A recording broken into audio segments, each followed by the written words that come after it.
Recently ministry of finance का एक review report आता है जहां पे मिनिस्ट्री ऑफ फाइनेंस कहती है कि भारत की इकोनॉमी जो है तेजी से ट्विन डेफिसिट की तरफ आगे बढ़ रही है। क्या है ये वर्ड ट्विन डेफिसिट, हम क्यों इस पर्टिकुलर प्रॉब्लम की तरफ आगे बढ़ रहे हैं, इसका क्या सोल्यूशन है, प्री मेंस और इंटरव्यू के पॉइंट ऑफ व्यू से इस पर्टिकुलर वीडियो में कवर करेंगे। Presented by me Madhut Gupta. Unacademy में सब्सक्राइब करने के लिए user referral code Madhut Gupta 10% discount के लिए नीचे डिस्क्रिप्शन बॉक्स में टेलीग्राम चैनल का लिंक दिया, डू जॉइन दैट। अनअकैडमी से 178 प्लस सिलेक्शन से, so do subscribe to Unacademy. हमारी मेंस आंसर राइटिंग की टेस्ट सीरीज, एसे राइटिंग की टेस्ट सीरीज और साथ में ऑप्शनल की test series are now available under the Unacademy lite, so do subscribe to Unacademy. Also हमारा इस बार मेगा कॉम्बैट होने वाला है 26 जून को सुबह 11 बजे, so do subscribe to Unacademy mega combat as well. As many as 23 toppers of 2021 appeared for Unacademy combat regularly. इसके अलावा आइकॉनिक बोनांजा चालू है। Do subscribe for the batches जो 22 जून को शुरू होने वाले हैं, इंग्लिश, हिंदी और बाइलिंगुअल में। कंप्लीट प्री मेंस और इंटरव्यू के पॉइंट ऑफ व्यू से 5 जून से हमारे ऑप्शनल के बैचेस शुरू हो चुके हैं। अपना मनपसंद ऑप्शनल देखिए और उसको एनरोल करिए। साथ के साथ अनअकैडमी की करंट अफेयर्स की articulate magazine for best current affairs coverage is available. सबसे पहले ये जो ट्विन डेफिसिट प्रॉब्लम है, इसको समझाने से पहले, एक्सप्लेन करने से पहले यहां पे कुछ मॉक क्वेश्चन लेना चाहूंगा। जो मॉक क्वेश्चंस आपकी स्क्रीन पे आएंगे, आप उन्हें अटेम्प्ट करने की कोशिश करिए और उसके बाद अपना स्कोर जो है या अपना आंसर जो है नीचे मेंशन करेंगे कमेंट बॉक्स में। दोनों चीजें मेंशन करेंगे नीचे कमेंट बॉक्स में। सबसे पहला क्वेश्चन है, which of the following pairs best describe the word twin deficit problem in India? High fiscal deficit and high revenue deficit, high fiscal deficit high current account deficit, high revenue deficit and high primary deficit, या फिर high revenue deficit and high current account deficit. इन चारों में से twin deficit problem किसे बोले आता है? पॉज करिए, सॉल्व करिए, नीचे कमेंट बॉक्स में अपना आंसर मेंशन करिए। Second question, which one of the following can help India in reducing the twin deficit problem? अगर हम ट्विन डेफिसिट प्रॉब्लम की बात करते हैं तो इनमें से कौन सा कदम जो है हमारे को ट्विन डेफिसिट प्रॉब्लम को रिड्यूस करने में हेल्प करेगा? First, high tax revenue of the government, कि सरकार के पास ज्यादा से ज्यादा कर का पैसा आ रहा है। Higher subsidies on food and fuel, खाने और फ्यूल पे सरकार जो है ज्यादा सब्सिडी दे रही है, ज्यादा खर्चा हो रहा है इंफ्रास्ट्रक्चर पे, high expenditure on infrastructure. And चौथा ऑप्शन है increase in FDI and FPI, कि बाहर से आने वाला जो इन्वेस्टमेंट का पैसा है वो इंक्रीज हो रहा है। इसमें से कौन से कदम है हमारे ट्विन डेफिसिट प्रॉब्लम को रिजॉल्व कर सकते हैं? Only one option is correct. इन चारों में से कोई एक सही है बस, इन चारों में से कोई दो सही है, इन चारों में से कोई तीन सही है, या चारों के चारों सही हैं। यूपीएससी के करंट ट्रेंड को ध्यान में रखते हुए मैंने ऑप्शंस बनाए हैं। इस क्वेश्चन को जरूर अटेम्प्ट करिए और नीचे कमेंट बॉक्स में अपना आंसर लिखिए पॉज करने के बाद। यहां पे एक मेंस का भी मॉक क्वेश्चन लेते हैं 250 वर्ड्स का। इसके बुलेट पॉइंट्स जो हैं इंट्रोडक्शन, बॉडी और कंक्लूजन के, वो मैं आपको अभी वीडियो में बताने वाला हूं, लेकिन मॉक क्वेश्चन जरूर अटेम्प्ट करेंगे। पहला है what is twin deficit, first part question का। इसी क्वेश्चन में क्या दिया हुआ है? Analyse the factors that have driven Indian economy towards this problem. Twin deficit की प्रॉब्लम क्या है और ऐसे कौन से फैक्टर्स हैं जो भारत की अर्थव्यवस्था को इस प्रॉब्लम की तरफ लेके जा रहे हैं? Discuss the measures that can be adopted to solve this crisis. इस जो प्रॉब्लम का समाधान है वो क्या हो सकता है, उसको एक बार डिस्कस करिए और लिखिए। 250 वर्ड का आंसर और इसमें 3 पार्ट्स हैं। सबसे पहले आप ट्विन डेफिसिट प्रॉब्लम को डिफाइन करेंगे, फिर फैक्टर्स लिखेंगे कि किन फैक्टर्स की वजह से ये जो प्रॉब्लम है अराइज हुई है, और आखिरी में आप लिखेंगे कि इस प्रॉब्लम को किस तरीके से सॉल्व किया जा सकता है। मेंस का इस तरीके से 250 वर्ड का यहां पे क्वेश्चन बनेगा। अब समझते हैं एग्जैक्टली कि ट्विन डेफिसिट की प्रॉब्लम क्या है, क्यों खड़ी हो रही है और इंडियन इकोनॉमी इससे कैसे लड़ सकती है। जो ट्विन डेफिसिट प्रॉब्लम है उसका मतलब होता है high fiscal deficit and high current account deficit. एक अर्थव्यवस्था में जब फिस्कल डेफिसिट और करंट अकाउंट डेफिसिट दोनों ही इंक्रीज हो जाते हैं, उसे बोले आता है ट्विन डेफिसिट प्रॉब्लम। सबसे पहले बात करेंगे फिस्कल डेफिसिट की। फिस्कल डेफिसिट का मतलब होता है कि भारत सरकार का जो खर्चा है, भारत सरकार जितने भी खर्चे कर रही है वो ज़्यादा हैं भारत सरकार की कमाई से। जो भारत सरकार की कमाई है, जो भारत सरकार का रेवेन्यू है, जब कमाई से ज़्यादा खर्चा हो जाए, जब कमाई से ज़्यादा खर्चा हो जाए, जब कमाई से ज़्यादा खर्चा हो जाए, उस स्थिति को बोले आता है फिस्कल डेफिसिट। कि सरकार का खर्चा ज़्यादा है और सरकार की कमाई कम है, इसे बोलते हैं फिस्कल डेफिसिट। अच्छा, यहां पे इस पूरे कॉन्सेप्ट को आगे समझाने से पहले आपको एक चीज और बता दूं कि भारत सरकार का जो खर्चा होता है, भारत सरकार का जो एक्सपेंडिचर होता है वो 2 तरीके से होता है। एक होता है रेवेन्यू एक्सपेंडिचर और एक होता है कैपिटल एक्सपेंडिचर। एक होता है रेवेन्यू एक्सपेंडिचर और एक होता है कैपिटल एक्सपेंडिचर। जो रेवेन्यू एक्सपेंडिचर होता है उसका मतलब होता है शॉर्ट टर्म एक्सपेंडिचर। जो रेवेन्यू एक्सपेंडिचर होता है उसका मतलब होता है शॉर्ट टर्म एक्सपेंडिचर, मतलब कि पर्टिकुलरली अलग अलग अफसरों की सैलरी, लोगों को सब्सिडी देना, इंटरेस्ट पेमेंट, भारत सरकार ने जो लोन लिया हुआ है उसके ऊपर जो ब्याज का पैसा आ रहा है, ये सारी चीजें जो है रेवेन्यू एक्सपेंडिचर में आती हैं, शॉर्ट टर्म एक्सपेंडिचर में आती हैं।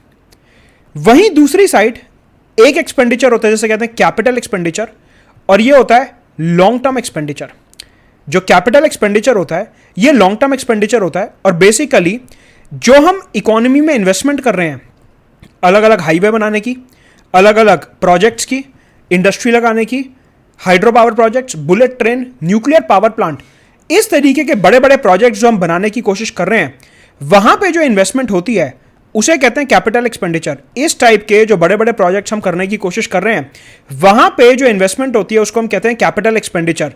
कैपिटल एक्सपेंडिचर तो भारत सरकार का जब खर्चा कमाई से ज्यादा हो जाए उसे कहते हैं फिस्कल डेफिसिट, उस प्रॉब्लम को कहते हैं फिस्कल डेफिसिट, उस सिचुएशन को कहते हैं फिस्कल डेफिसिट। और ये जो खर्चा होता है सरकार का दो प्रकार का होता है, एक होता है रेवेन्यू एक्सपेंडिचर जिसमें सरकार जो है subsidy, scheme, salary, pension, interest in सब में खर्चा कर रही है, और दूसरे टाइप का खर्चा होता है कैपिटल एक्सपेंडिचर जहां पे सरकार जो है इकोनॉमी में इन्वेस्टमेंट कर रही है। इकोनॉमी में इन्वेस्टमेंट का मतलब है लॉन्ग टर्म एक्सपेंडिचर कि इकोनॉमी में हम इन्वेस्टमेंट कर रहे हैं, इकोनॉमी में हम इंफ्रास्ट्रक्चर क्रिएट कर रहे हैं, इकोनॉमी में हम अलग अलग प्रकार के buildings, factories, infrastructure, highways, railways, ये सारी चीजें क्रिएट कर रहे हैं। इसे बोलते हैं कैपिटल इन्वेस्टमेंट, कैपिटल एक्सपेंडिचर।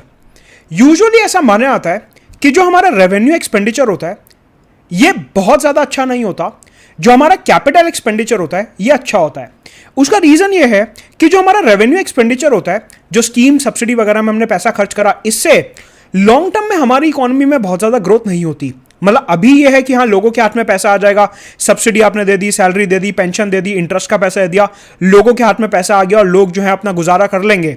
लेकिन जो कैपिटल एक्सपेंडिचर होता है ये एक्चुअल में रियल एक्सपेंडिचर होता है कि आपने हाईवे बनाना शुरू करा, एक्सप्रेसवे बनाना शुरू करा, मेट्रो ट्रेन, बुलेट ट्रेन, अलग अलग एयरपोर्ट्स, शिप पोर्ट्स, ये सब बनाने शुरू करे तो इससे क्या होगा, लोगों को रोजगार मिलेगा, इससे क्या होगा, लोगों को एम्प्लॉयमेंट मिलेगी, इससे इकोनॉमी में लॉन्ग टर्म ग्रोथ होगी। मतलब कि अगर आप किसी को सब्सिडी वगैरह दे रहे हो तो वहां पे किसी को एम्प्लॉयमेंट नहीं मिल रही, आप बस फ्री में पैसा दे रहे हो। सब्सिडी का मतलब क्या होता है कि आप फ्री में पैसा दे रहे हो। ये एक शॉर्ट टर्म सोल्यूशन होता है इकोनॉमिक प्रॉब्लम्स को हैंडल करने का। लॉन्ग टर्म में कैपिटल एक्सपेंडिचर सबसे बेस्ट माना जाता है क्योंकि ये एक्चुअल में इकोनॉमी में इन्वेस्टमेंट माना जाता है जो एम्प्लॉयमेंट जनरेट कर रहा है और आगे जाके देश को काफी ज्यादा फायदा पहुंचाएगा। आप खुद सोचिए कि अगर हम एक रेलवे स्टेशन बना दें, हम एक बुलेट ट्रेन बना दें, हम मेट्रो ट्रेन बना दें, तो उससे क्या होगा कि लोगों को रोजगार मिलेगा, वहां पे काम मिलेगा, लाखों इंजीनियर, वर्कर, ये सबको वहां पे काम मिलेगा। उसके अलावा जब मेट्रो चलेगी, हाईवे चलेगा तो वहां से सरकार के पास पैसा भी जनरेट होगा, टोल के फॉर्म में, टिकट के फॉर्म में, इन सब चीजों के फॉर्म में सरकार को पैसा भी मिलेगा। लेकिन अगर सरकार सब्सिडी, इंटरेस्ट, सैलरी वगैरह दे रही है तो वहां से सरकार को कोई ज्यादा बेनिफिट नहीं होने वाला इन टर्म्स ऑफ मनी।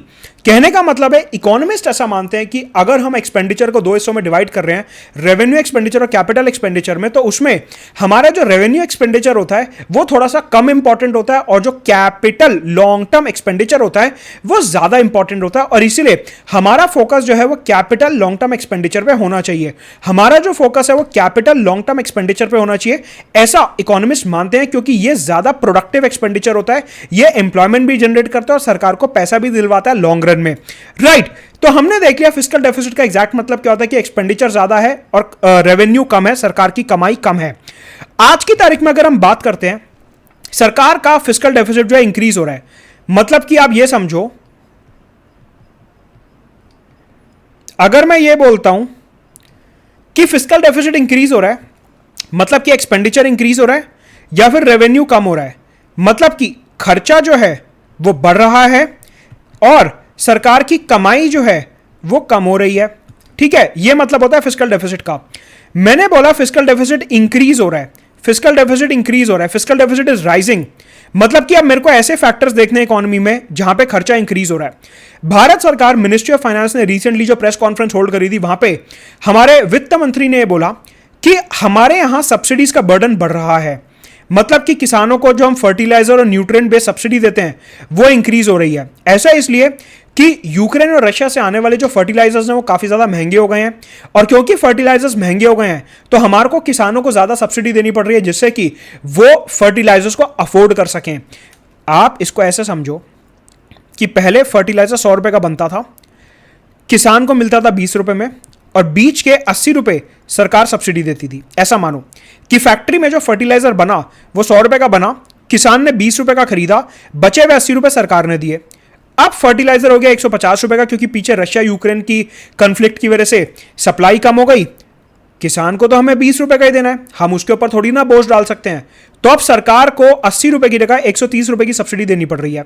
मतलब कि पीछे से फर्टिलाइजर महंगा आया तो सरकार की सब्सिडी भी बढ़ गई, सब्सिडी बढ़ गई मतलब कि एक्सपेंडिचर बढ़ गया।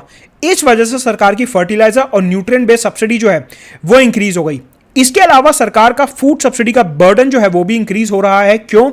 क्योंकि सरकार ने क्या बोला है कि जो प्रधानमंत्री गरीब कल्याण अन्न योजना है, जहां पे हम गेहूं चावल और ये सब फ्री और सब्सिडाइज रेट पे दे रहे थे, कोविड के बाद से आत्मनिर्भर पैकेज के अंदर कोविड के टाइम से स्कीम चलती आ रही है और सरकार ने इसे सितंबर तक के लिए एक्सटेंड कर दिया है। तो प्रधानमंत्री गरीब कल्याण अन्न योजना के अंदर हमारा फूड सब्सिडी का बर्डन भी इंक्रीज हो गया क्योंकि हमने इसको एक्सटेंड कर दिया है। मतलब कि हमारे जो खर्चे हैं वो सब्सिडीज की वजह से इंक्रीज हो रहे हैं, पर्टिकुलरली फर्टिलाइजर सब्सिडी और फूड सब्सिडी। साथ के साथ अगर हम देखें तो हमारी जो कमाई है, सरकार की जो कमाई है, सरकार का जो टैक्सेशन है वो भी कम हो गया है। क्यों? पेट्रोल और डीजल के ऊपर सरकार ने एक्साइज ड्यूटी को कम कर दिया है। सरकार जो है, केंद्र की सरकार जो है, जो नरेंद्र मोदी सरकार है, वो एक्साइज ड्यूटी लगाती है पेट्रोल और डीजल के ऊपर। तो उन्होंने क्या करा, अभी थोड़े टाइम से पेट्रोल और डीजल क्योंकि महंगा हो रहा था तो उसके ऊपर से उन्होंने एक्साइज ड्यूटी हटा दी कि जनता की जेब पे ज्यादा बोझ ना पड़े। अब उन्होंने पेट्रोल और डीजल के ऊपर एक्साइज ड्यूटी अगर हटा दी तो सरकार के पास टैक्स के फॉर्म में पैसा कम आएगा, और अगर सरकार के पास टैक्स के फॉर्म में पैसा कम आ रहा है तो सरकार की कमाई नीचे जाएगी। इसी के साथ सरकार ने बहुत सी आइटम्स के ऊपर इंपोर्ट ड्यूटी को भी कम कर दिया। मतलब कि बाहर से जो सामान आता है उसके ऊपर सरकार इंपोर्ट ड्यूटी लगाती है जिससे सरकार की कमाई होती है। लेकिन सरकार ने महंगाई को देखते हुए कुछ आइटम्स के ऊपर से इंपोर्ट ड्यूटी भी हटा दी है। तो मतलब कि सरकार की जो कमाई है उसमें दो तरीके से कटौती हो रही है। एक, एक्साइज ड्यूटी जो है सरकार ने पेट्रोल और डीजल के ऊपर वो कम कर दी है, और बहुत सी आइटम्स के ऊपर से इंपोर्ट ड्यूटी भी कम कर दी है। इन दोनों सोर्सेस के चलते सरकार की कमाई जो है कम हो रही है, और फर्टिलाइजर और फूड सब्सिडी के चलते सरकार का खर्चा जो है वो इंक्रीज हो रहा है। तो सर हमने यहां पे क्या देखा कि सरकार का फिस्कल डेफिसिट जो है ओवरऑल वो इंक्रीज हो रहा है क्योंकि खर्चे बढ़ रहे हैं और जो कमाई है वो कम हो रही है। खर्चे क्यों बढ़ रहे हैं वो देख लिया, फूड और फर्टिलाइजर सब्सिडी की वजह से, और कमाई जो है वो कम क्यों हो रही है, एक्साइज ड्यूटी और इंपोर्ट ड्यूटी में कम होने की वजह से सरकार की कमाई कम हो रही है। यहां पे एक फैक्टर और ध्यान रखना है, आपको पता है कि एलपीजी गैस आजकल काफी महंगी हो रही है। मतलब कि पीछे से क्रूड ऑयल, पेट्रोलियम, डीजल ये सब महंगा आ रहा है, तो उसकी वजह से हमारी जो एलपीजी गैस है जो लाल वाले सिलेंडर में बेची जाती है वो भी महंगी हो रही है। प्रधानमंत्री उज्ज्वला योजना के अंदर सरकार जो है 12 सिलेंडर तक पे सब्सिडी देती है।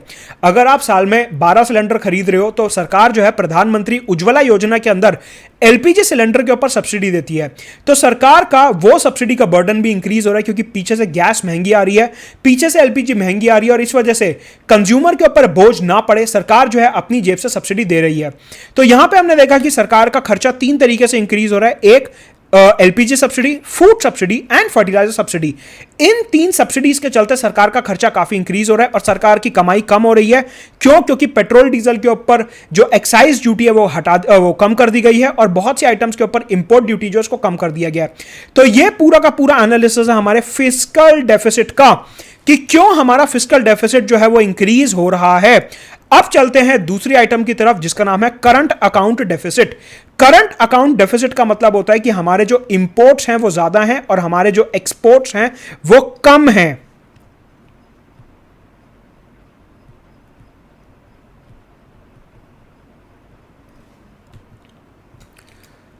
तो जब ऐसा सिनारियो आ रहा है कि इंपोर्ट्स की वैल्यू इंक्रीज हो रही है और एक्सपोर्ट्स की वैल्यू कम हो रही है, मतलब कि हमारे जो इंपोर्ट्स हैं वो काफ़ी ज़्यादा बढ़ते जा रहे हैं और एक्सपोर्ट ज़्यादा नहीं बढ़ रहे हैं, इस सिनारियो में हमारा करंट अकाउंट डेफिसिट हो जाता है। बेसिकली आज की तारीख में हमारे इंपोर्ट्स जो इंक्रीज हो रहे हैं वो इंक्रीज हो रहे हैं क्रूड ऑयल की वजह से। आपको पता है कि दुबई, सऊदी वगैरह में जो क्रूड ऑयल के रेट हैं वो काफ़ी ज़्यादा बढ़ रहे हैं। एडिबल ऑयल की वजह से, जो हम बाहर से एडिबल ऑयल मंगाते हैं, रशिया यूक्रेन क्राइसिस की वजह से एडिबल ऑयल का रेट बहुत ज़्यादा इंक्रीज हो रहा है, और साथ में गोल्ड की वजह से। आपको पता है India one of the largest importer है गोल्ड का, और गोल्ड के प्राइसेस अभी काफ़ी ऊपर हैं। इन 3 आइटम्स के इंपोर्ट की वजह से हमारा इंपोर्ट का जो बिल है वो ऊपर जा रहा है और हमारे एक्सपोर्ट जो हैं ऊपर वो भी जा रहे हैं, लेकिन इंपोर्ट्स बहुत तेजी से ऊपर जा रहे हैं इन 3 आइटम्स की वजह से। इन 3 आइटम्स का जो रेट बढ़ रहा है उसकी वजह से हमारे इंपोर्ट्स काफी इंक्रीज हो रहे हैं एंड हेंस हमारे को करंट अकाउंट डेफिसिट का सामना फेस करना पड़ रहा है। करंट अकाउंट डेफिसिट का मतलब होता है कि हमारे इंपोर्ट्स ज्यादा हैं और हमारे एक्सपोर्ट्स कम हैं, इसे कहते हैं करंट अकाउंट डेफिसिट, राइट। तो आज की तारीख में अगर मैं ट्विन डेफिसिट की बात करता हूं तो भारत का फिस्कल डेफिसिट और करंट अकाउंट डेफिसिट दोनों इंक्रीज हो रहे हैं। हमने देख लिया फिस्कल डेफिसिट क्यों इंक्रीज हो रहा है और हमने देख लिया कि करंट अकाउंट डेफिसिट क्यों इंक्रीज हो रहा है, उसके फैक्टर्स मैंने यहां पे आपको बता दिए। अब यहां पे आपको कोर इकोनॉमी के पॉइंट ऑफ व्यू से एक बात समझनी है कि ये जो फिस्कल डेफिसिट है और ये जो करंट अकाउंट डेफिसिट है ये एक दूसरे को बढ़ावा देते हैं। मतलब कि अगर फिस्कल डेफिसिट बढ़ेगा तो करंट अकाउंट डेफिसिट बढ़ेगा, अगर करंट अकाउंट डेफिसिट बढ़ेगा तो वह इन टर्न फिस्कल डेफिसिट को बढ़ाएगा, अगर फिस्कल डेफिसिट बढ़ेगा तो करंट अकाउंट डेफिसिट बढ़ेगा और अगर करंट अकाउंट डेफिसिट बढ़ेगा तो फिस्कल डेफिसिट भी बढ़ेगा। ये दोनों जो हैं एक दूसरे को बढ़ावा देते हैं, ये दोनों एक दूसरे को इंक्रीज करते हैं। कैसे? मैंने आपसे कहा कि फिस्कल डेफिसिट इंक्रीज हो रहा है, सपोज करो, ध्यान से समझना, काफी इंपॉर्टेंट कॉन्सेप्ट है ये, मेंस में बहुत अच्छे से काम आएगा आपको आंसर लिखने के लिए और इंटरव्यू में भी काफी काम आएगा। ध्यान से देखेंगे, मैंने कहा फिस्कल डेफिसिट इंक्रीज हो रहा है, ठीक है। फिस्कल डेफिसिट इंक्रीज हो रहा है मतलब कि हमारे खर्चे बढ़ रहे हैं और कमाई कम हो रही है। मतलब कि यहां से हमारे को सरकार की कमजोरी देखने को मिलती है कि हमारी सरकार जो है ठीक तरीके से इकोनॉमी को हैंडल नहीं कर रही है। इकोनॉमी की भाषा में यही होता है। तो अब क्या होगा कि जितने भी फॉरेन इन्वेस्टर हैं, mark Zuckerberg, Warren Buffett type foreign investor जो है वो क्या करेंगे? वो कहेंगे यार इस देश की सरकार ना ठीक तरीके से इकोनॉमी को संभाल नहीं पा रही है, यहां पे फिस्कल डेफिसिट काफी ज्यादा इंक्रीज हो रहा है, एक काम करता हूं, यहां पे मेरे को कुछ ठीक नहीं लग रहा, मैं अपना सारा पैसा यहां से बाहर निकाल लेता हूं।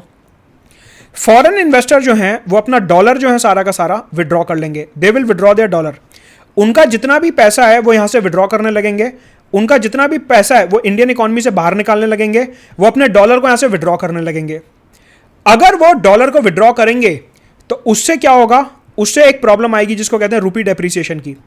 रूपी जो है वो डेप्रिशिएट होने लगेगा, रूपी डेप्रिसिएशन का मतलब है कि अगर $1 पहले 70 रुपए का था तो अब $1 जो है वो 80 रुपए का हो जाएगा। इसे कहते हैं रूपी डेप्रिसिएशन। कि मतलब अगर फिस्कल डेफिसिट आएगा तो इन्वेस्टर सोचेगा कि भारत की इकोनॉमी जो है बहुत ज्यादा मजबूत नहीं है, भारत की इकोनॉमी कमजोर तरीके से आगे बढ़ रही है, तो एक काम करता हूं अपना सारा पैसा यहां से निकाल लेता हूं। अगर वो यहां से अपना सारा पैसा निकालना शुरू कर देगा, वो अगर डॉलर को विड्रॉ करना शुरू कर देगा, अगर वो डॉलर को बाहर निकालना शुरू कर देगा तो उससे क्या होगा? हमारा रूपी डेप्रिशिएट होगा। और आपको पता है कि अगर रूपी डेप्रिशिएट होगा तो उससे हमारे इंपोर्ट्स की वैल्यू जो है वो इंक्रीज हो जाएगी। मतलब कि हमारे को इंपोर्ट्स महंगे पड़ेंगे। जो तेल पहले हम 70 रुपए लीटर पे मंगा रहे थे, अब वही तेल हमारे को 80 रुपए लीटर पे मंगाना पड़ेगा। मतलब कि हमारे इंपोर्ट्स की वैल्यू इंक्रीज हो जाएगी और current account deficit further increase हो जाएगा। तो सीधी सीधी बात है, हमारे को पता ही है कि अगर रूपी डेप्रिशिएट होगा तो हमारे इंपोर्ट्स की जो वैल्यू है वो इंक्रीज हो जाएगी, राइट, जिससे करंट अकाउंट डेफिसिट और ज्यादा इंक्रीज हो जाएगा।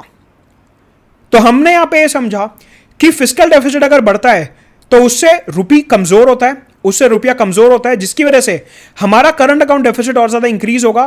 क्योंकि फॉरेन इन्वेस्टर बाहर पैसा निकाल रहा है, वो कह रहा है कि इंडियन इकोनॉमी बहुत ज्यादा मजबूत नहीं है, बहुत ज्यादा स्ट्रांग नहीं है, तो उससे रुपी डेप्रिशिएट होगा। और क्योंकि रुपी डेप्रिशिएट हो रहा है तो हमारे इंपोर्ट्स की वैल्यू इंक्रीज हो जाएगी, हमारे को इंपोर्ट्स महंगे पड़ेंगे, जिससे हमारा करंट अकाउंट डेफिसिट इंक्रीज हो जाएगा। क्यों? क्योंकि करंट अकाउंट डेफिसिट क्या होता है? Imports greater than exports. अगर इंपोर्ट की वैल्यू बढ़ जाएगी तो हमारा करंट अकाउंट डेफिसिट और ज्यादा इंक्रीज हो जाएगा।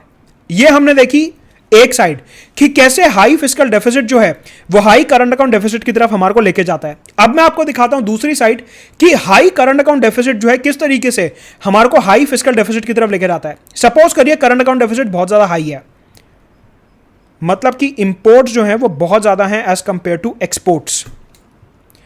कि जो इंपोर्ट्स हैं they are very high as compare to exports. जो इंपोर्ट्स हैं वो एक्सपोर्ट से काफी ज्यादा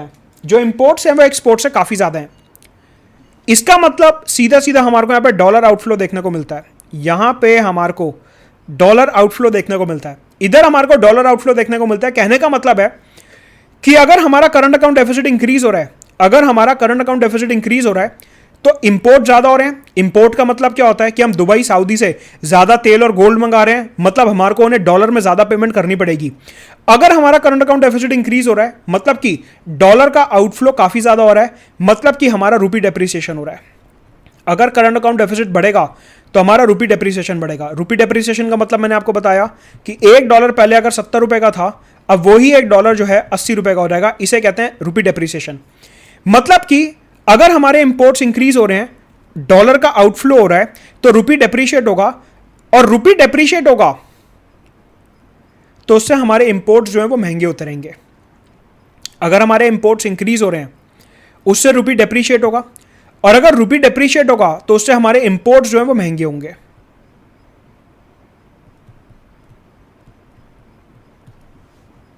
जो 1 लीटर तेल पहले 70 रुपए का आता था, अब वही 1 लीटर तेल 80 रुपए का आएगा। महंगाई बढ़ गई। क्योंकि महंगाई बढ़ गई और हमें किसान को फर्टिलाइजर सेम रेट पे बेचना है, हमें एलपीजी उज्ज्वला वालों को सेम रेट पे देनी है, सरकार का सब्सिडी बर्डन बढ़ेगा। सरकार का सब्सिडी बर्डन बढ़ेगा, जिससे फिस्कल डेफिसिट बढ़ेगा।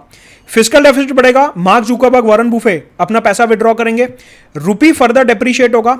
रूपी फर्दर डेप्रिशिएट होगा तो इंपोर्ट्स और ज्यादा महंगे होंगे। इंपोर्ट्स और ज्यादा महंगे होंगे तो करंट अकाउंट डेफिसिट बढ़ेगा। अब अगर करंट अकाउंट डेफिसिट बढ़ गया तो रूपी डेप्रिशिएट हुआ। रूपी डेप्रिशिएट हुआ मतलब इंपोर्ट्स बढ़ रहे हैं, इंपोर्ट्स महंगे हो रहे हैं। इंपोर्ट्स महंगे हो रहे हैं, सरकार को और ज्यादा सब्सिडी देनी पड़ेगी। सरकार और ज्यादा सब्सिडी देगी, further mark Zuckerberg, Warren Buffett type investor यहां से पैसा निकालेंगे, हमारा रूपी और डेप्रिशिएट होगा। रूपी डेप्रिशिएट होगा, करंट अकाउंट डेफिसिट बढ़ेगा, इंपोर्ट्स महंगे होंगे, सरकार को और सब्सिडी देनी पड़ेगी, और ये साइकिल पूरी चलती रहेगी। कहने का मतलब है हाई फिस्कल डेफिसिट जो है वो हाई करंट अकाउंट डेफिसिट की तरफ लेके जाता है, और हाई करंट अकाउंट डेफिसिट जो है वो हमारे को हाई फिस्कल डेफिसिट की तरफ लेके जाता है। कि मतलब अगर आपका करंट अकाउंट डेफिसिट बढ़ रहा है, मतलब कि आपका डॉलर आउटफ्लो अगर इंक्रीज हो रहा है, अगर डॉलर का आउटफ्लो आपका इंक्रीज हो रहा है, तो उससे क्या होगा, रूपी डेप्रिशिएट होगा। और अगर रूपी डेप्रिशिएट हो रहा है तो हमारे इंपोर्ट्स महंगे हो चुके हैं, हमारे इंपोर्ट्स महंगे हो चुके हैं। रूपी डेप्रिशिएट होने से हमारे जो इंपोर्ट्स हैं वो महंगे हो चुके हैं, और क्योंकि इंपोर्ट्स महंगे हो गए तो चीजें देश में महंगी आ रही हैं, मतलब कि सरकार को सब्सिडी ज्यादा देनी पड़ेगी। और अगर सब्सिडी ज्यादा देनी पड़ रही है तो सरकार का एक्सपेंडिचर इंक्रीज होगा, जिसकी वजह से हमारा फिस्कल डेफिसिट भी इंक्रीज होगा। तो हमने क्या देखा, high fiscal deficit leads to high current account deficit, and high current account deficit leads to high fiscal deficit. इसे कहते हैं ट्विन डेफिसिट की प्रॉब्लम।